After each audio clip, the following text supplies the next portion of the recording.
Third quarter earnings season kicks off today after the closing bell with Alcoa. Stephanie, what's the sector that you think is going to deliver the most surprising upside? Well, I think that the cyclical group, the industrials, the mining, probably to some degree discretionary and tech, will actually probably do pretty well just because the expectations are so low. And you know, we've talked all quarter long the differences between the macro and the micro, how the macro data has been so mixed. Everyone's worried about Europe, China slowing, etc. But the micro, the company-specific data points have not been that bad. In fact, business has been solid across the board. So I think those groups have the most to pop, if you will. But we'll have to see what they say about guidance. Right, I would argue that the industrials in particular, because they were so beaten down, would have the most upside. But is this going to be a company-specific story rather than a sector story? Well, it always is. It always comes back to fundamentals. I mean, I know like the phrase du jour over the last couple of weeks has been, that fundamentals don't matter. Fundamentals matter. Fundamentals matter in the long term, and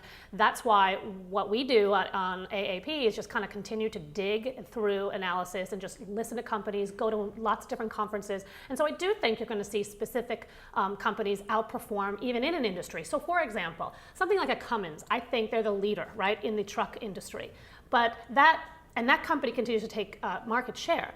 That is different than Navistar, which is also in the same industry, but not doing as well, not executing as well, not having nearly as good of an engine as a Cummins. So, there definitely are always company specifics, but I do think you're right. Industrials as a whole, they've been so hurt so that it really won't take much for them to lift. I think to have sustainable outperformance, it's going to come back to fundamentals. Now, in terms of a sector that might not hold up so well, earnings estimates for banks have been revised down more than 10% in the past 2 months. Now, I'm hearing this could be like the worst earnings season for banks since 2008. But do you think the bad news right now is baked in? I mean, the sector's already down 26% for the year. Yeah, I do think a lot of it is known, right? We know that trading has been horrible. Capital markets, investment banking, the flat yield curve, the whole 9 yards. It's been just a perfect storm of bad for the banks. I do think a lot is baked in.